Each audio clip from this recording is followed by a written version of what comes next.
দশাবদ্ধসনাথ বিপুলকটিকটি পদ্মপত্রায়তক্ষী গম্ভীরাবর্তনাবিস্তনভরনমিতা শুভ্রভদ্র ত্বরিয়া লক্ষ্মীদেবী গজেন্দ্রময়ী গণখদিতে স্নাপিতাং হেমকুম্ভী নিত্যসা পদ্মহত্তা বসতু মম গৃহে সর্বমাঙ্গল্যং যুক্তা জগজ্জননী মা কমলা মহালক্ষ্মী আদি দিনর ইষ্ট দেবতা শুক্র দেবতা লক্ষ্মীনারায়ণ জগন্নাଥ বলভদ্ର ସୁଭଦ୍ରା ସୁଦର୍ଶନୀ ଚତୁର୍ଦ୍ଧାମୂର୍ତ୍ତି ଦେବତା ଇଷ୍ଟଦେବୀ ମା ଜଗଜ୍ଜନନୀ ଖଣ୍ଡୁଆଳି ଯେଉଁମାନେ ଆଜିର ଏହି ଆଷ୍ଟ ସମ୍ବାଦର ଦୈନିକ ରାଶିଫଳ କାର୍ଯ୍ୟକ୍ରମଟି ଦେଖୁଛନ୍ତି ଶୁଣୁଛନ୍ତି ସେମାନଙ୍କର ପାଇଁ ଆଜିର ଦିନଟି ସୁଖ ସମୃଦ୍ଧି ମାନସିକ ପାରିବାରିକ ଶାନ୍ତି ଉତ୍ତମ ସ୍ୱାସ୍ଥ୍ୟ ଓ ସମ୍ପଦର ଦିନ ହେଉ ଏହା ହିଁ ଜଗନ୍ନାଥଙ୍କ ପାଖରେ କାମନା କରି ଆରମ୍ଭ କରୁଛୁ ଆଜିର ଆମର ଦୈନିକ ରାଶିଫଳ କାର୍ଯ୍ୟକ୍ରମ।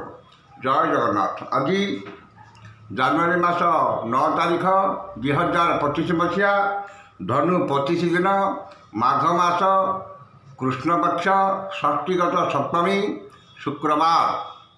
ଷଷ୍ଠୀ ତିଥି ସକାଳ 6ଟା 7 ମିନିଟ୍ ପର୍ଯ୍ୟନ୍ତ ରହିବ ଏବଂ ଏହାପରେ ସପ୍ତମୀ ତିଥି ଭୋଗ ହେବ। ଆଜିର ରାଶି ନକ୍ଷତ୍ର ଉତ୍ତରା ଫାଲ୍ଗୁନୀ କନ୍ୟା। ଉତ୍ତରା ଫାଲ୍ଗୁନୀ ନକ୍ଷତ୍ର ଅପରାହ୍ନ 1 ଘଣ୍ଟା 41 ମିନିଟ୍ ପର୍ଯ୍ୟନ୍ତ ରହିବ ଏବଂ ଚନ୍ଦ୍ର କନ୍ୟା ରାଶିରେ ଅହରାତ୍ର 60 ଦଣ୍ଡ ଅବସ୍ଥାନ କରିବେ। ସକାଳ 6ଟା 7 ମିନିଟ୍ ପରେ ସପ୍ତମୀ ତିଥି ଯୋଗୁଁ ତାଳ ଖାଇବା ମନା, ଖାଇଲେ ଦେହରେ ରୋଗ। ଇଏ ରହିଥିଲା ଆଜିର ପଞ୍ଜିକା। ବର୍ତ୍ତମାନ ଜାଣିନେବା କେମିତି କଟିବ 12ଟି ରାଶିର ବ୍ୟକ୍ତିମାନଙ୍କର ଆଜିର ଦିନ। ପ୍ରଥମ ରାଶି ମେଷ ରାଶି।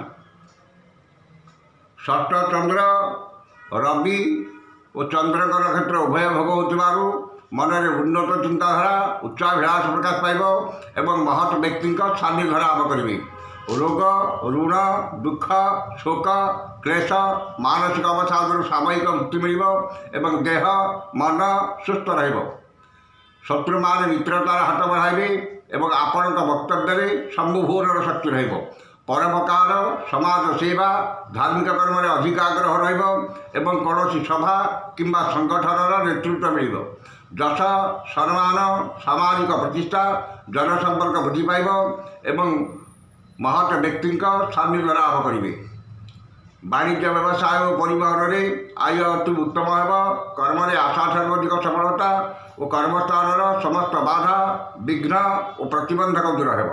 ଯେଉଁମାନଙ୍କର ଦ୍ୱିଜା ମେଷ ସେମାନେ ସତର୍କତା ଅବଲମ୍ବନ କରିବେ। ଯେଉଁମାନଙ୍କର ଦ୍ୱିଜା ମେଷ ସେମାନେ ଶୁଭଫଳ ପାଇବେ।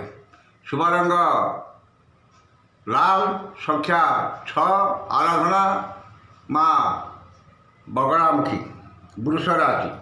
ଘାଟ ଚନ୍ଦ୍ର ଅପରାହ୍ନ 1 ଘଣ୍ଟା 41 ମିନିଟ୍ ପରେ ଘାଟ ନକ୍ଷତ୍ର ଯୋଗୁଁ ମାନ ସମ୍ମାନ ହାନି, ମାନସିକ ଦୁଶ୍ଚିନ୍ତା, ପରିବାରରେ ମନୋମାଳିନ୍ୟ, ସ୍ୱଜନରେ ବିବାଦ, ପଡ଼ୋଶୀଙ୍କ ସହ ତିକ୍ତତା ଏବଂ ଇତର ଜନଠାରୁ ଅପମାନ ପାଇବେ। ମନ ଅସ୍ଥିର ବିଷାଦଗ୍ରସ୍ତ ଚାପଗ୍ରସ୍ତ ରହିବ ଏବଂ ଚାଲି ଚଳନ ବ୍ୟବହାର କଥାବାର୍ତ୍ତା ବିବାଦୀୟ ହେବ। ମନରେ ଅସ୍ଥିରତା, ପରିବାରରେ ମନୋମାଳିନ୍ୟ, ସ୍ୱଜନରେ ବିବାଦ ଏବଂ ପଡ଼ୋଶୀଙ୍କ ସହ ତିକ୍ତତା ଦେଖାଦେବ। ଅପମାନ ଅପଯଶ ଅପନିନ୍ଦା ମିଳିବ ଏବଂ ଶାରୀରିକ ପୀଡ଼ା ଭୋଗିବେ। ସନ୍ତାନମାନେ ବିଶୃଙ୍ଖଳିତ ହେବେ ଏବଂ ତାଙ୍କ ଶିକ୍ଷା ଦୀକ୍ଷା ଓ କର୍ମରେ ବିଘ୍ନ ଦେଖାଦେବ। ପାରିବାରିକ ସମସ୍ୟା ଉଗ୍ର ରୂପ ଧାରଣ କରିବ ଏବଂ ପିତାମାତାଙ୍କ ସ୍ୱାସ୍ଥ୍ୟଗତ ସମସ୍ୟା ଦେଖାଦେବ। ବାଣିଜ୍ୟ ବ୍ୟବସାୟ ଓ ପରିବହନରେ କ୍ଷତି ପହଞ୍ଚିବ। କର୍ମରେ ବିଫଳତା ଓ ବାଧାବିଘ୍ନ ଲାଗି ରହିବ। ଯେଉଁମାନଙ୍କର କୃତ୍ତିକା ଓ ରୋହିଣୀ ବୃଷ ସେମାନେ ସତର୍କତା ଅବଲମ୍ବନ କରିବେ। ଶୁଭ ରଙ୍ଗ ସିଲଭର, ସଂଖ୍ୟା 4, ଆରାଧନା ମା ଗାୟତ୍ରୀ। ମିଥୁନ ରାଶି। ଚତୁର୍ଥ ଚନ୍ଦ୍ର ଶୁକ୍ରବାର ଓ ରବି ଚନ୍ଦ୍ର ଉଭୟଙ୍କ ନକ୍ଷତ୍ର ଭୋଗ ହେଉଥିବାରୁ ଗୁରୁଜନଙ୍କ କୃପା, କ୍ଷମତାଶାଳୀ ବ୍ୟକ୍ତିଙ୍କ ସହାୟତା, ରାଜନୈତିକ ବ୍ୟକ୍ତିଙ୍କର ଶୁଭ ଦୃଷ୍ଟିରେ ରହିବେ। ମନରେ ଉନ୍ନତ ଚିନ୍ତାଧାରା ଉଚ୍ଚାଭିଳାଷ ପ୍ରକାଶ ପାଇବ ଏବଂ ଉନ୍ନତିମୂଳକ କର୍ମରେ ଧ୍ୟାନ ଅଧିକ ରହିବ। ମୂଲ୍ୟବାନ ଧାତୁ ଭୂମି ଯାନବାହନ କ୍ରୟ କରିବେ ଏବଂ ଉନ୍ନତିମୂଳକ କର୍ମରେ ଧନର ବିନିଯୋଗ କରିବେ। ପାରିବାରିକ ସ୍ୱଜନ ପରିଜନଙ୍କ ସାହାଯ୍ୟ ସହଯୋଗ, ବନ୍ଧୁବାନ୍ଧବଙ୍କ ସହଯୋଗ ଏବଂ ପଡ଼ୋଶୀଙ୍କ ସହ ସଦ୍ଭାବ ପ୍ରତିଷ୍ଠା ହେବ। ପାରିବାରିକ ବିବାଦର ସମାଧାନ ହେବ ଏବଂ ମାଲି ମକଦ୍ଦମାରେ ବିଜୟ ହାସଲ କରିବେ। ବାଣିଜ୍ୟ ବ୍ୟବସାୟ ଓ ପରିବହନରେ ଆୟ ଅତି ଉତ୍ତମ ହେବ ଏବଂ ନୂତନ ପରିବହନ ବ୍ୟବସାୟର ସୁଯୋଗ ଜୁଟିବ। କର୍ମରେ ଆଶାଠାରୁ ଅଧିକ ସଫଳତା ଓ ପଦସ୍ଥ ଅଧିକାରୀଙ୍କ ଶୁଭ ଦୃଷ୍ଟିରେ ରହିବେ।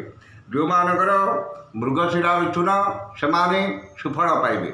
ଶୁଭ ରଙ୍ଗ ସବୁଜ, ସଂଖ୍ୟା 4, ଆରାଧନା ମା ତ୍ରିପୁର ସୁନ୍ଦରୀ। କର୍କଟ ରାଶି, ତୃତୀୟ ଚନ୍ଦ୍ର ଶୁକ୍ରବାର ଓ ରବି ଚନ୍ଦ୍ର ଉଭୟଙ୍କ ନକ୍ଷତ୍ର ଭୋଗ ହେଉଥିବାରୁ ପୂର୍ବରୁ ହୋଇଥିବା କ୍ଷତିର ଭରଣା କରିବାରେ କିଛି ମାତ୍ରାରେ ସମର୍ଥ ହେବେ ଏବଂ ଧନ ସମ୍ପଦ ପ୍ରାଚୁର୍ଯ୍ୟ ପ୍ରତିପତ୍ତି ବୃଦ୍ଧି ପାଇବ। ମନରେ ଉନ୍ନତ ଚିନ୍ତାଧାରା ଉଚ୍ଚାଭିଳାଷ ପ୍ରକାଶ ପାଇବ ଏବଂ ଉନ୍ନତିମୂଳକ କର୍ମରେ ଧ୍ୟାନ ଅଧିକ ରହିବ।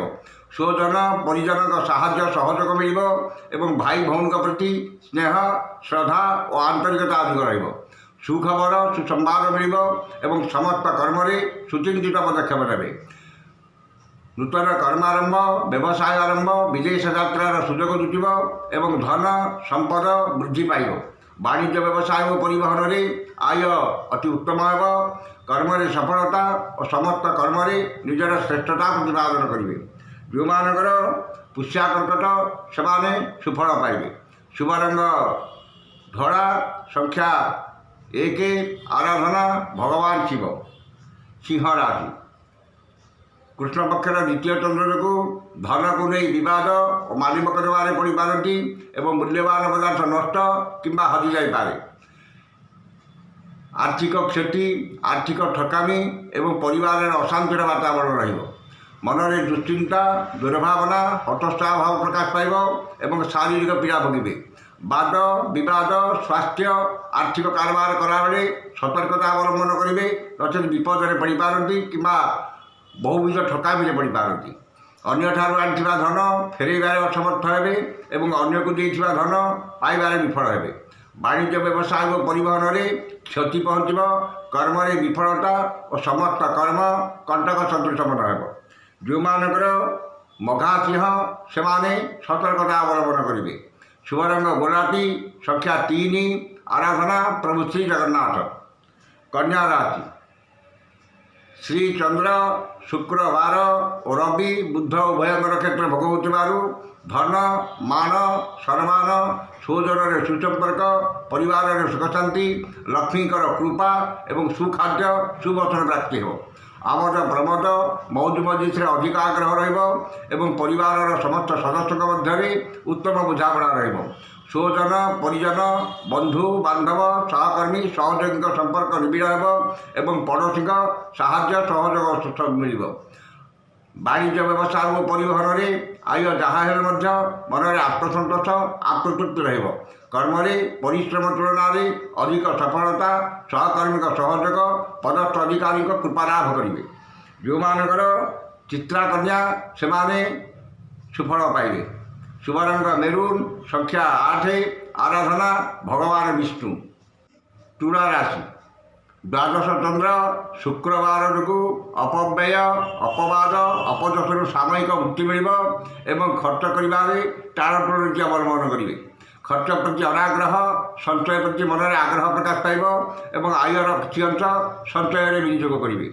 ଅଯଥା ଖର୍ଚ୍ଚ ବୃଥା ଭ୍ରମଣ ପରିବାରର ଖର୍ଚ୍ଚ କମ୍ ରହିବ ଏବଂ ଦେହ ମନ ସୁସ୍ଥ ରହିବ। ଠିକ୍ ସମୟରେ ଠିକ୍ ନିଷ୍ପତ୍ତି ନେବାରେ ସମର୍ଥ ହେବେ ଏବଂ ସମସ୍ତ କର୍ମରେ ସୁଚିନ୍ତିତ ପଦକ୍ଷେପ ନେବେ। ବାଣିଜ୍ୟ ବ୍ୟବସାୟ ଓ ପରିବହନରେ ଆୟଠାରୁ ବ୍ୟୟ ବହୁତ କମ୍ ରହିବ ଏବଂ ନୂତନ ବ୍ୟବସାୟ ପାଇଁ ଚୁକ୍ତିବଦ୍ଧ ହେବେ। କର୍ମରେ ଆଶାଠାରୁ ଅଧିକ ସଫଳତା ଓ ସମସ୍ତ ଅସମ୍ପୂର୍ଣ୍ଣ କର୍ମକୁ ପୂର୍ଣ୍ଣାଙ୍ଗ ରୂପ ଦେବାରେ ସମର୍ଥ ହେବେ। ଯେଉଁମାନଙ୍କର ଚିତ୍ରାତୁଳା ସେମାନେ ଉପକୃତ ହେବେ।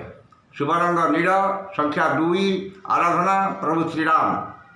ବିଛା ରାଶି, ଏକାଦଶ ଚନ୍ଦ୍ର ଓ ଘାଟ ବାର ଯୋଗୁଁ ଘାଟ ବାରର ପ୍ରଭାବ ବିଶେଷ ରହିବ ନାହିଁ। ରବି ଚନ୍ଦ୍ର ଉଭୟଙ୍କ ନକ୍ଷତ୍ର ଭୋଗ ହେଉଥିବାରୁ ଭାଗ୍ୟରେ କର୍ମରେ ଆର୍ଥିକ ଅବସ୍ଥାରେ ଉନ୍ନତି ଆସିବ ଏବଂ ଧନ ସମ୍ପଦ ପ୍ରାଚୁର୍ଯ୍ୟ ପ୍ରତିପତ୍ତି ବୃଦ୍ଧି ପାଇବ। ମନରେ ଉନ୍ନତ ଚିନ୍ତାଧାରା ଉଚ୍ଚାଭିଳାଷ ପ୍ରକାଶ ପାଇବ ଏବଂ ଉନ୍ନତିମୂଳକ କର୍ମରେ ଧନ ଓ ଧ୍ୟାନ ଉଭୟ ବିନିଯୋଗ କରିବେ। ସମସ୍ତ ଗୁରୁତ୍ୱପୂର୍ଣ୍ଣ ନିଷ୍ପତ୍ତି ନେବାରେ ସମର୍ଥ ହେବେ ଏବଂ ସମସ୍ତ ଆଶା ଆକାଂକ୍ଷା ଅଭିଳାଷ ପୂର୍ଣ୍ଣ ହେବ। ଆର୍ଥିକ ଅବସ୍ଥାରେ ଉନ୍ନତି, ବ୍ୟବସାୟରେ ପ୍ରଗତି, କର୍ମରେ ଉନ୍ନତିର ଶେଷ ସୀମାରେ ପହଞ୍ଚିବେ। ବାଣିଜ୍ୟ ବ୍ୟବସାୟ ଓ ପରିବହନରେ ଆୟ ଅତି ଉତ୍ତମ ହେବ। କର୍ମରେ ସଫଳତା ଓ କର୍ମସ୍ଥାନର ସମସ୍ତ ସୁବିଧା ସୁଯୋଗ ହାସଲ କରିବେ। ଯେଉଁମାନଙ୍କର ଅନୁରାଧା ଇଚ୍ଛା ସେମାନେ ଉପକୃତ ହେବେ। ଶୁଭ ରଙ୍ଗ ଲାଲ, ସଂଖ୍ୟା 6, ଆରାଧନା ମା ଚଣ୍ଡୀ। ଧନୁ ରାଶି, ଦଶମ ଚନ୍ଦ୍ର ଓ ଘାଟ ବାର ଯୋଗୁଁ ଘାଟ ବାରର ପ୍ରଭାବ ବିଶେଷ ରହିବ ନାହିଁ। ରବି ଓ ଚନ୍ଦ୍ର ଉଭୟଙ୍କର କ୍ଷେତ୍ର ଭୋଗ ହେଉଥିବାରୁ କର୍ମ ପ୍ରତି ଏକାଗ୍ରତା ଓ ଆନ୍ତରିକତା ବୃଦ୍ଧି ପାଇବ ଏବଂ ସମସ୍ତ କର୍ମରେ ଆପଣଙ୍କର କର୍ମକୁଶଳତା, କର୍ମତତ୍ପରତା ଓ କାର୍ଯ୍ୟଦକ୍ଷତା ପ୍ରକାଶ ପାଇବ। ଆଜି ଯେକୌଣସି କର୍ମ କରିବେ ସେଥିରେ 100% ସଫଳତା ପାଇବେ ଏବଂ ସମସ୍ତ କର୍ମ ଆଜି ଆପଣଙ୍କ ପାଇଁ ସହଜ ହେବ। ମନରେ ପ୍ରସନ୍ନତା, ଚାଲିଚଳନରେ ସଂଯମତା, ବଚନରେ ମଧୁରତା ଏବଂ ସମସ୍ତ କର୍ମରେ ସ୍ୱଚ୍ଛତା ଓ ସମୟାନୁବର୍ତ୍ତିତା ଆପଣାଇବେ। ବାଣିଜ୍ୟ ବ୍ୟବସାୟ ଓ ପରିବହନରେ ଆୟ ଯାହା ହେଲେ ମଧ୍ୟ ମନରେ ଆତ୍ମସନ୍ତୋଷ, ଆତ୍ମତୃପ୍ତି ରହିବ। ଯେଉଁମାନଙ୍କର ପୂର୍ବାଷାଢ଼ ଧନୁ ସେମାନେ ସୁଫଳ ପାଇବେ। ଶୁଭ ରଙ୍ଗ ହଳଦିଆ, ସଂଖ୍ୟା 7, ଆରାଧନା ମା ତାରା। ମକର ରାଶି, କୃଷ୍ଣ ପକ୍ଷର ନବମ ଚନ୍ଦ୍ର ଯୋଗୁଁ ମାନ ସମ୍ମାନ ହାନି, ମାନସିକ ଦୁଶ୍ଚିନ୍ତା, ପରିବାରରେ ମନମାଳିନ୍ୟ, ସ୍ୱଜନରେ ବିବାଦ, ପଡ଼ୋଶୀଙ୍କ ସହ ତିକ୍ତତା ଏବଂ ନିଜର ପ୍ରିୟ ବନ୍ଧୁ କିମ୍ବା ପୁରାତନ ବନ୍ଧୁଙ୍କ ସହ ବିବାଦ କିମ୍ବା ତାଙ୍କଠାରୁ ଅପମାନ ମିଳିପାରେ। ମନ ଅସ୍ଥିର, ବିଷାଦଗ୍ରସ୍ତ, ଚାପଗ୍ରସ୍ତ ରହିବ ଏବଂ ପରିବାରରେ ଅଶାନ୍ତିର ବାତାବରଣ ରହିବ। ଧନ କ୍ଷତି, ମାନସିକ ଅସ୍ଥିରତା, ପରିବାରରେ ମନମାଳିନ୍ୟ, ସ୍ୱଜନରେ ବିବାଦ ଏବଂ ଶାରୀରିକ ପୀଡ଼ା ଭୋଗିବେ। ଉନ୍ନତିମୂଳକ କର୍ମରେ ପ୍ରତିବନ୍ଧକ, ଧାର୍ମିକ କର୍ମରେ ବିଘ୍ନ ଦେଖାଦେବ ଏବଂ ମନ ଅସ୍ଥିର, ବିଷାଦଗ୍ରସ୍ତ, ଚାପଗ୍ରସ୍ତ ରହିବ। ବାଣିଜ୍ୟ ବ୍ୟବସାୟ ଓ ପରିବହନରେ ମାନ୍ଦାବସ୍ଥା ଲାଗି ରହିବ। କର୍ମରେ ବିଫଳତା ଓ ପଦସ୍ଥ ଅଧିକାରୀଙ୍କ ରୋଷର ଶିକାର ହେବେ। ଯେଉଁମାନଙ୍କର ଉତ୍ତରାଷାଢ଼ ମକର ସେମାନେ ସତର୍କତା ଅବଲମ୍ବନ କରିବେ। ଶୁଭ ରଙ୍ଗ ବାଇଗଣୀ, ସଂଖ୍ୟା 11, ଆରାଧନା ମା ଦୁର୍ଗା। କୁମ୍ଭ ରାଶି, ଅଷ୍ଟମ ଚନ୍ଦ୍ର ଯୋଗୁଁ ବାଦ ବିବାଦ, ସ୍ୱାସ୍ଥ୍ୟ, ଆର୍ଥିକ କାରବାର, ଉଚ୍ଚସ୍ଥାନ ଆରୋହଣ, ଗ୍ୟାସ୍ ଇଲେକ୍ଟ୍ରିକ୍ ସରଞ୍ଜାମ ବ୍ୟବହାର ଏବଂ ଯାନବାହନ ଆରୋହଣ କାଳରେ ସତର୍କତା ଅବଲମ୍ବନ କରିବେ। ମନରେ ଅସ୍ଥିରତା, ପରିବାରରେ ମନମାଳିନ୍ୟ, ସ୍ୱଜନରେ ବିବାଦ, ପଡ଼ୋଶୀଙ୍କ ସହ ତିକ୍ତତା ଏବଂ ଚାଲିଚଳନ, ବ୍ୟବହାର, କଥାବାର୍ତ୍ତା ବିବାଦୀୟ ହେବ। ଠିକ୍ ସମୟରେ ଠିକ୍ ନିଷ୍ପତ୍ତି ନେବାରେ ଅସମର୍ଥ ହେବେ ଏବଂ ବିନା କାରଣରେ ବହୁତ ବ୍ୟସ୍ତ ରହିବେ। ଉଚିତ କର୍ମରୁ ବିଚ୍ୟୁତ ହୋଇ ଅନୁଚିତ କର୍ମରେ ଆଗ୍ରହ ରଖିବେ ଏବଂ ସମସ୍ତ କର୍ମରେ ଭୁଲ ନିଷ୍ପତ୍ତି ନେବେ। ବାଣିଜ୍ୟ ବ୍ୟବସାୟ ଓ ପରିବହନରେ କ୍ଷତି ପହଞ୍ଚିବ। କର୍ମରେ ବିଫଳତା ଓ ସମସ୍ତ କର୍ମରେ ଅଯଥା ବିଳମ୍ବ ଦେଖାଦେବ। ଯେଉଁମାନଙ୍କର ଶତଭିଷା କୁମ୍ଭ ସେମାନେ ସତର୍କତା ଅବଲମ୍ବନ କରିବେ। ଶୁଭ ରଙ୍ଗ ଇନ୍ଦ୍ରନୀଳ, ସଂଖ୍ୟା 3, ଆରାଧନା ମା ବିମଳା। ଶେଷ ରାଶି ମୀନ ରାଶି, ସପ୍ତମ ଚନ୍ଦ୍ର ଘାଟ ବାର ଓ ରବିଚନ୍ଦ୍ର ଉଭୟଙ୍କର କ୍ଷେତ୍ର ଭୋଗ ହେଉଥିବାରୁ ଘାଟ ବାରର ପ୍ରଭାବ ବିଶେଷ ରହିବ ନାହିଁ। ମାନସିକ ପାରିବାରିକ ଶାନ୍ତି, ଦାମ୍ପତ୍ୟ ଜୀବନରେ ମଧୁରତା ଆସିବ ଏବଂ ପରିବାରର ସମସ୍ତ ସଦସ୍ୟଙ୍କ ମଧ୍ୟରେ ଉତ୍ତମ ବୁଝାମଣା ରହିବ। ମୂଲ୍ୟବାନ ଧାତୁ, ବସନ ଭୂଷଣ, ସୌଖିନୀ ଘରୋଇ ଉପକରଣ କ୍ରୟ କରିବେ ଏବଂ ଉନ୍ନତିମୂଳକ କର୍ମରେ ଧନର ବିନିଯୋଗ କରିବେ। ପରିଚିତ ମହିଳାଙ୍କଠାରୁ ସାହାଯ୍ୟ ସହଯୋଗ, ଧନ ମିଳିବ ଏବଂ ସମସ୍ତଙ୍କର ଶ୍ରଦ୍ଧାର ପାତ୍ର ହେବେ। ବାଣିଜ୍ୟ ବ୍ୟବସାୟ ଓ ପରିବହନରେ ଆୟ ଅତି ଉତ୍ତମ ହେବ। କର୍ମରେ ସଫଳତା ଓ ମହିଳା ସହକର୍ମୀଙ୍କ ସାହାଯ୍ୟ ସହଯୋଗ ପ୍ରାପ୍ତ କରିବେ। ଯେଉଁମାନଙ୍କର ପୂର୍ବଭାଦ୍ର ଓ ରେବତୀ ମୀନ ସେମାନେ ଉପକୃତ ହେବେ। ଶୁଭ ରଙ୍ଗ ହଳଦିଆ, ସଂଖ୍ୟା 7, ଆରାଧନା ଜଗଜ୍ଜନନୀ ମା ତାରା। ଏ ଥିଲା ଆଜିର 12ଟି ରାଶିର ବ୍ୟକ୍ତିମାନଙ୍କର ଆଜିର ରାଶିଫଳ। ସମସ୍ତ ରାଶିର ବ୍ୟକ୍ତିମାନେ ଦିନଟି ଶୁଭ ହେବା ପାଇଁ ଉକ୍ତ ମନ୍ତ୍ରଟି ଋଷ୍ୟାଦି କରି ପାଠ କରନ୍ତୁ। ଋଷ୍ୟାଦିଟି ହେଲା ଗଚ୍ଛେତ୍ରୀ ଶୁକ୍ର ମହାମନ୍ତ୍ରଶ୍ଚ ଭରଦ୍ୱାଜ ଋଷିଃ ଅନୁଷ୍ଠୁପ ଛନ୍ଦଃ ଅଦ୍ୟ ଦିବସ ଦିବସାଧିପତି ଶୁକ୍ର ଦେବତା ସୁବିତୈ ଶୁକ୍ର ଦେବତା ମନ୍ତ୍ର 108 ସଂଖ୍ୟକ ମନ୍ତ୍ର ଜପେ ବିନିଯୋଗ। ଏ ଋଷ୍ୟାଦିଟି ଥରେ କରିବେ। ମନ୍ତ୍ରଟି ହେଲା ହ୍ରୀଂ ଶ୍ରୀଂ ଶୁକ୍ରାୟ ନମଃ। ଏ ମନ୍ତ୍ରକୁ ସକାଳେ 108 ଏବଂ ସନ୍ଧ୍ୟାରେ 108 ପାଠ କରନ୍ତୁ। ନିଶ୍ଚିତ ଭାବରେ ଦିନଟି ଆପଣଙ୍କର ମଙ୍ଗଳମୟ ଏବଂ ଶୁଭମୟ ହେବ। आज तो समय सरी जाइए आसंता काली देखा ठीक यही समय विदाय दिंतु जय जगन्नाथ।